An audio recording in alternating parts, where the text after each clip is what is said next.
ಈಗ ಪರಪ್ಪನಗ್ರಹಾರದಲ್ಲಿದ್ದಾಗ ನಟ ನಟಿಯರೆಲ್ಲ ದರ್ಶನ ಭೇಟಿ ಆಗ್ತಿದ್ರು. ಅವರ ಕುಟುಂಬದವರನ್ನ ಹೊರತಾಗಿಯೂ ಕೂಡ ಬಂದು ಭೇಟಿ ಆಗ್ತಿದ್ರು. ಇಲ್ಲೇನಾದ್ರೂ ಕುಟುಂಬದವ್ರನ್ನ ಹೊರತಾಗಿ ಭೇಟಿಗೆ ಅವಕಾಶ ಇದೆಯಾ? ಕುಟುಂಬದ ಹೊರತಾಗಿ ಭೇಟಿ ಇದೆಯಾ ಇಲ್ವಾ ಅಂದ್ಬಿಟ್ಟು ಅದು ಆರ್ಡರ್ಸ್ ಅಲ್ಲಿ ಏನಿದೆ, ಆರ್ಡರ್ಸ್ ಅವ್ರನ್ನೇ ಕೇಳಬೇಕು, ಜೈಲ್ ಸೂಪರಿಂಟ್ ಅವ್ರನ್ನ ಕೇಳಬೇಕು. ಆರ್ಡರ್ಸ್ ಬಗ್ಗೆ ನನ್ನ ಗಮನ ಇಲ್ಲ. ಆರ್ಡರ್ಸ್ ಅಲ್ಲಿ ಏನಿದೆ ಅದನ್ನು ಫಾಲೋ ಮಾಡಿ. ಅಲ್ಲಿ ವಾರಕ್ಕೆ 2 ದಿನ ವಿಸಿಟ್ ಇತ್ತು ಮೇಡಮ್. ಆಸ್ ಯೂಶುವಲ್ ಒಂದು ದಿನ ಕುಟುಂಬಸ್ಥರಿಗೆ, ಇನ್ನೊಂದು ದಿನ ಅವರ ಆಪ್ತರಿಗೆ ಇತ್ತು. ಸೊ ಇಲ್ಲಿ ಆ ಪ್ರೊಸೀಜರ್ ಕಂಟಿನ್ಯೂ ಆಗುತ್ತೆ. ಆ ಥರ ಅಲ್ಲ. ನಾನು ಇವ್ದು ದರ್ಶನ್ ಅವ್ರ ಬಗ್ಗೆ ಏನು ಸ್ಪೆಸಿಫೈ ಮಾಡ್ತಾ ಇಲ್ಲ.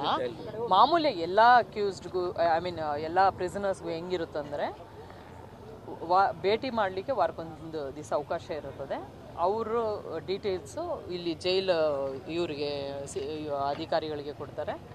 ಅಂದರೆ ಅವ್ರದ್ದು ಆಧಾರ್ ಕಾರ್ಡು ಆ ಥರ ಡೀಟೇಲ್ಸ್ ಕೊಡ್ತಾರೆ. ಅವ್ರಿಗೆ ಕಮ್ಯುನಿಕೇಟ್ ಮಾಡಿ ಯಾರಿದ್ದಾರೆ ಪ್ರಿಸನರ್ಸು, ಅವರು ವಿಲ್ಲಿಂಗ್ ಇದ್ದರೆ ಅವ್ರಿಗೆ ಭೇಟಿಯ ಅವಕಾಶ ಕೊಡ್ತಾರೆ. ಅದು ಮಾಮೂಲಿ, ಅದು ರೊಟೀನ್ ಆಯ್ತಲ್ಲ. ಈ ಕೇಸಲ್ಲಿ ನನಗೆ ಗೊತ್ತಿಲ್ಲ. ಈ ಕೇಸಲ್ಲಿ ಗೊತ್ತಿಲ್ಲ ಅಂದರೆ ಅದನ್ನು ಜೈಲ್ ಆಫೀಸರ್, ಇದು ಪ್ರಿಸನ್ ಆಫೀಸರ್ಸು ಆರ್ಡರ್ಸ್ ಏನಿದೆ ಅದ್ರ ಕೋರ್ಟ್ ಆರ್ಡರ್ಸ್ ಪ್ರಕಾರ ಮಾಡ್ತಾರೆ. ಬಳ್ಳಾರಿ ಜೈಲಿನಲ್ಲಿ ಅದ್ರ ಬಗ್ಗೆ ನನಗೆ ಮಾಹಿತಿ ಇಲ್ಲ. ಪರಪ್ಪನಗ್ರಹಾರದಲ್ಲಿದ್ದಾಗ ನಟ ನಟಿಯರೆಲ್ಲ ದರ್ಶನ ಭೇಟಿ ಆಗ್ತಿದ್ರು. ಅವರ ಕುಟುಂಬದವ್ರನ್ನ ಹೊರತಾಗಿಯೂ ಕೂಡ ಬಂದು ಭೇಟಿ ಆಗ್ತಿದ್ರು. ಇಲ್ಲೇನಾದ್ರೂ ಕುಟುಂಬದವ್ರನ್ನ ಹೊರತಾಗಿ ಭೇಟಿಗೆ ಅವಕಾಶ ಇದೆಯಾ? ಕುಟುಂಬದ ಹೊರತಾಗಿ ಭೇಟಿ ಇದೆಯಾ ಇಲ್ವಾ ಅಂದ್ಬಿಟ್ಟು ಅದು ಆರ್ಡರ್ಸ್ ಅಲ್ಲಿ ಏನಿದೆ, ಆರ್ಡರ್ಸ್ ಅವ್ರನ್ನೇ ಕೇಳಬೇಕು, ಜೈಲ್ ಸೂಪರಿಂಟ್ ಅವ್ರನ್ನ ಕೇಳಬೇಕು. ಆರ್ಡರ್ಸ್ ಬಗ್ಗೆ ನನ್ನ ಗಮನ ಇಲ್ಲ. ಆರ್ಡರ್ಸ್ ಅಲ್ಲಿ ಏನಿದೆ ಅದನ್ನು ಫಾಲೋ ಮಾಡಿ. ಅಲ್ಲಿ ವಾರಕ್ಕೆ 2 ದಿನ ವಿಸಿಟ್ ಇತ್ತು ಮೇಡಮ್. ಆಸ್ ಯೂಶುವಲ್ ಒಂದು ದಿನ ಕುಟುಂಬಸ್ಥರಿಗೆ, ಇನ್ನೊಂದು ದಿನ ಅವರ ಆಪ್ತರಿಗೆ ಇತ್ತು. ಸೊ ಇಲ್ಲಿ ಆ ಪ್ರೊಸೀಜರ್ ಕಂಟಿನ್ಯೂ ಆಗುತ್ತೆ. ಆ ಥರ ಅಲ್ಲ. ನಾನು ಇವ್ದು ದರ್ಶನ್ ಅವ್ರ ಬಗ್ಗೆ ಏನು ಸ್ಪೆಸಿಫೈ ಮಾಡ್ತಾ ಇಲ್ಲ. ಮಾಮೂಲಿ ಎಲ್ಲ ಅಕ್ಯೂಸ್ಡ್ಗೂ ಎಲ್ಲ ಪ್ರಿಸನರ್ಸ್ಗೂ ಹೆಂಗಿರುತ್ತಂದರೆ ಭೇಟಿ ಮಾಡಲಿಕ್ಕೆ ವಾರಕ್ಕೊಂದು ದಿವಸ ಅವಕಾಶ ಇರುತ್ತದೆ.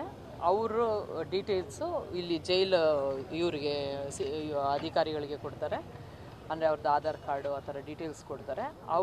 ಅವ್ರಿಗೆ ಕಮ್ಯುನಿಕೇಟ್ ಮಾಡಿ ಯಾರಿದ್ದಾರೆ ಪ್ರಿಸನರ್ಸು, ಅವರು ವಿಲ್ಲಿಂಗ್ ಇದ್ದರೆ ಅವ್ರಿಗೆ ಭೇಟಿಯ ಅವಕಾಶ ಕೊಡ್ತಾರೆ. ಅದು ಮಾಮೂಲಿ, ಅದು ರೊಟೀನ್ ಆಯ್ತಲ್ಲ. ಈ ಕೇಸಲ್ಲಿ ನನಗೆ ಗೊತ್ತಿಲ್ಲ. ಈ ಕೇಸಲ್ಲಿ ಗೊತ್ತಿಲ್ಲ ಅಂದರೆ ಅದನ್ನು ಜೈಲ್ ಆಫೀಸರ್, ಇದು ಪ್ರಿಸನ್ ಆಫೀಸರ್ಸು ಆರ್ಡರ್ಸ್ ಏನಿದೆ ಅದ್ರ ಕೋರ್ಟ್ ಆರ್ಡರ್ಸ್ ಪ್ರಕಾರ ಮಾಡ್ತಾರೆ. ಬಳ್ಳಾರಿ ಜೈಲಿನಲ್ಲಿ ಅದ್ರ ಬಗ್ಗೆ ನನಗೆ ಮಾಹಿತಿ ಇಲ್ಲ.